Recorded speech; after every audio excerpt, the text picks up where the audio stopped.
Bonsoir à tous. Au sommaire ce soir, à Pala, dans le Mayo-Kébi Ouest, des armes de guerre ont été saisies des mains de malfrats en présence du délégué général du gouvernement.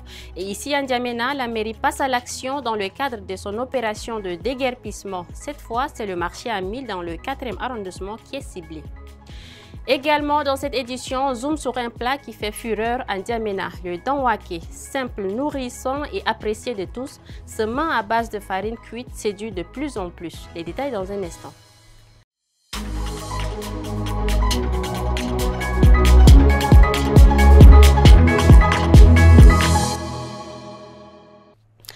Une fois de plus, bonsoir et bienvenue. Le délégué général du gouvernement auprès du Mayo-Kébi Ouest, Abdelmaman Khattab, a présenté ce mercredi 7 mai des armes de guerre saisies des mains de malfrats.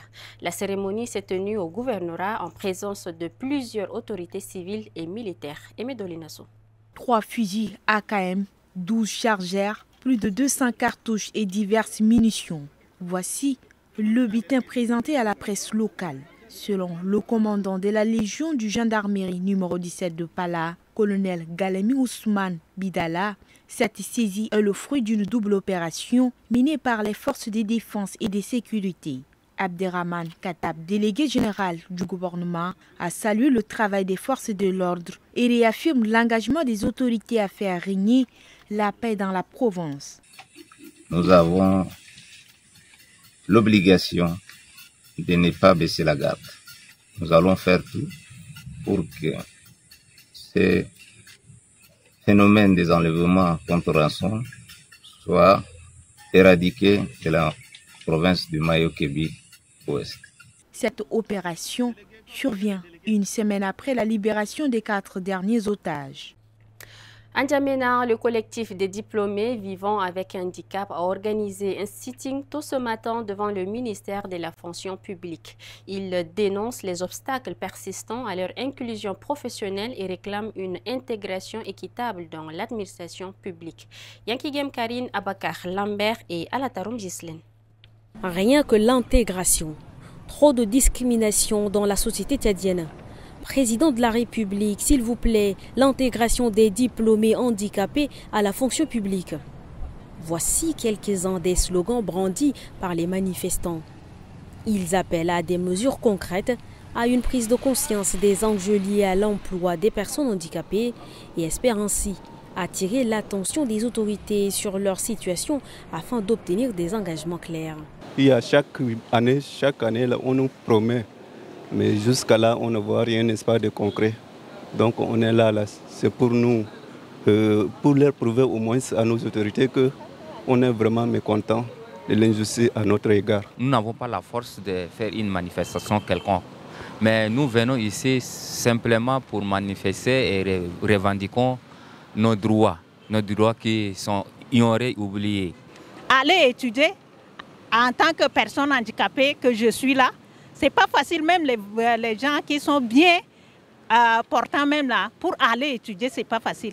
On a étudié, on a nos diplômes, mais personne pense à nous. C'est ça que ça nous pousse de venir montrer notre mécontentement à travers le sitting.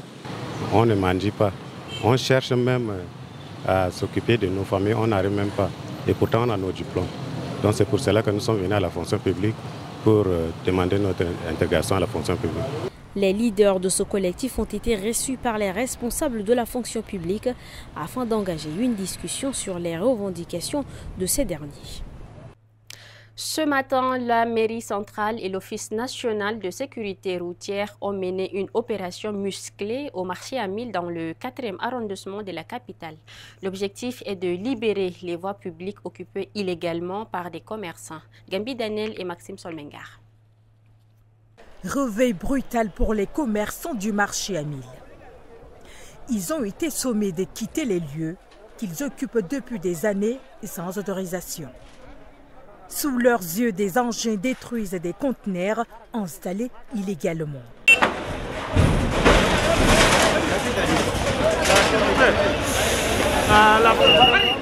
Une opération baptisée « Libérer les voies publiques » lancée depuis quelques jours par les autorités de la ville.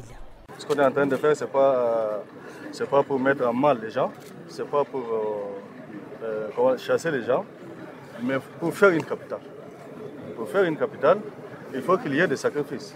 Et tant qu'on ne consentit pas de sacrifices, on ne peut pas avoir une ville. Parce que quand vous venez au marché, par exemple, vous ne pouvez pas circuler. Même à pied, vous ne pouvez pas. Et ce n'est pas normal. On sait qu'il y a besoin de vendre, il y a besoin de proposer ces articles, mais il faut en même temps savoir où les poser et comment les vendre. Elle intervient après plus d'un mois de préavis donné aux occupants. L'objectif, réduire les risques d'accidents sur les voies et redonner à N'Djamena une image plus ordonnée. Un rendu de Rassam Mordim Leila. Dans l'actualité, en bref, Habiba Anguini nous propose un tour d'horizon de quelques informations essentielles. À l'approche de la fête de Tabaski, prévue pour le 7 juin, le ministre de l'élevage et de la production animale, professeur Abdelrahim Awad At-Taïb, a tenu ce mercredi 7 mai une réunion stratégique à N'Djamena. Cette rencontre a réuni des ONG de bienfaisance ainsi que des responsables des structures d'abattage. L'objectif est de mettre en place des dispositifs pratiques pour garantir un abattage encadré et hygiénique, tant dans la capitale que dans les provinces du pays. Ce comité regroupera tous les acteurs concernés afin d'assurer le respect des normes sanitaires et logistiques. Le ministre de l'Éducation nationale et de la promotion civique, Dr Aboubakar Assidik Choroma, entame une tournée dans les provinces suivantes: l'Ogon occidental, l'Ogon oriental, Mandoul et le Moyen-Chari. L'objectif de cette tournée est de constater la réalité du terrain. Ce mercredi 7 mai, le ministre a eu une rencontre d'échange avec les acteurs, les gestionnaires et les partenaires de l'éducation de la province du Logon oriental. Il a demandé aux enseignants et les responsables administratifs et scolaires de changer de comportement professionnel afin de permettre au système éducatif de prendre véritablement son envol. Les cardinaux électeurs se réunissent ce 7 mai 2025 dans la chapelle Sixtine, au Vatican, pour élire le successeur du pape François, décédé le 21 avril 2025. Enfermés dans le cadre strict du conclave, ils procèdent à un vote à bulletin secret, avec un maximum de 4 tours de scrutin par jour. Toutefois, pour ce premier jour, il n'y aura qu'un seul tour de scrutin. Une majorité de 2/3 des votes est nécessaire pour élire le nouveau pape. Les résultats de chaque vote sont communiqués à travers la fumée émanant de la cheminée de la chapelle Sixtine. La fumée noire indique qu'aucun pape n'a été encore élu, et la fumée blanche annonce l'élection du nouveau pape. La fumée, symbole universel reconnu, est produite par la combustion des bulletins de vote. Hier après-midi, au ministère des Affaires étrangères, les leaders des partis politiques tchadiens se sont concertés autour de la création des nouveaux cadres de dialogue politique. Objectif, promouvoir une gouvernance inclusive et renforcer la cohésion nationale. La rencontre a été présidée par le doyen d'âge Abderrahmane Djasnabay. Nankigem Karine Ralombay, Bonaventure et Ghislaine Alatarom. Un présidium composé de 11 personnes a été installé à cet effet. Sa mission, recueillir les préoccupations et coordonner les débats. Mais avant, les participants ont formulé des propositions sur le nombre de représentants des partis au sein du futur cadre, la durée de son mandat, ses objectifs et sa mission. Une première plénière appréciée et contestée pour diverses raisons. Sur le début encore, on ne peut pas être tout satisfait à la fois. Il y a certaines... Le président et le secrétaire général, quand on le redit, souvent c'est comme ça. Et on va aboutir à une chose positive, Inch'Allah. Maintenant, c'est le mécanisme de mise en place, le mode de désignation qui fait débat et qui fait de brouhaha.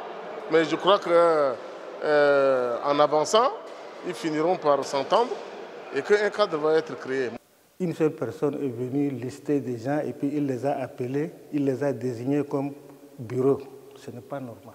Normalement, on doit donner la lassitude à la plénière de désigner. L'occasion pour le président du présidium d'affirmer que l'essentiel est d'avoir un consensus sur le cadre et sa mission. D'ici là, nous allons travailler pour rendre maintenant ce que nous avons relevé, et faire en sorte que les partis puissent amender et adopter par la suite avant d'envoyer les documents acquis des droits, notamment au président de la République. Pour valider le mandat, la mission et le rôle du futur cadre de dialogue, une autre plénière est prévue pour le vendredi, selon le président du présidium. Face à la recrudescence de l'insécurité et des violences visant particulièrement les femmes, les membres du GK Femmes ont tenu un point de presse ce jour. Elles dénoncent des actes de barbarie qui secouent le pays. Je vous propose d'écouter un extrait de la porte-parole du collectif. Nous sommes déterminés et prêtes à changer le cours de l'histoire du Tchad. À ceux-là, sachez, chaque vie arrachée, chaque larme versée par une mère en deuil, chaque cri de douleur que vous provoquez constitue votre condamnation éternelle.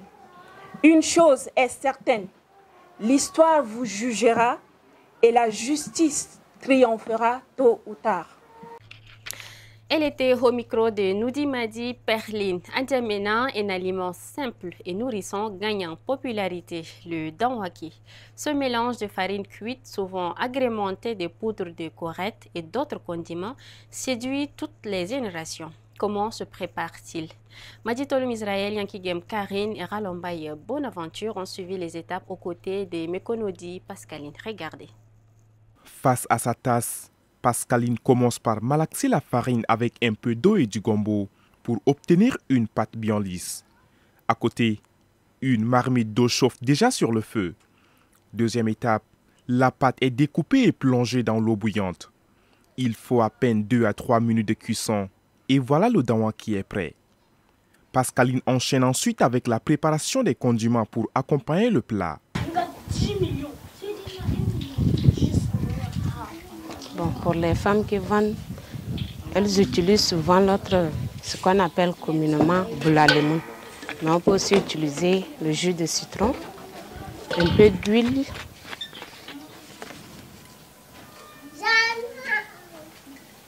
Chez elle, cette recette est devenue incontournable. On ajoute un peu de farine de tourteau, un peu de mayonnaise, un peu de magie.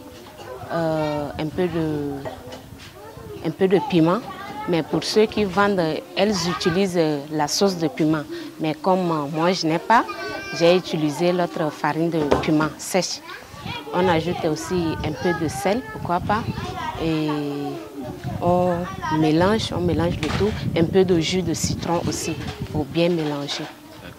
Pour la préparation, Pascaline estime qu'un budget de 1000 francs suffit, à condition d'avoir déjà les condiments à la maison. Sinon, il faut compter environ 2000 francs pour nourrir une petite famille. Voilà, c'est avec ce rendu de Mbailassam Emmanuel que prend fin cette édition. Merci à vous de l'avoir suivi. À demain, Inch'Allah.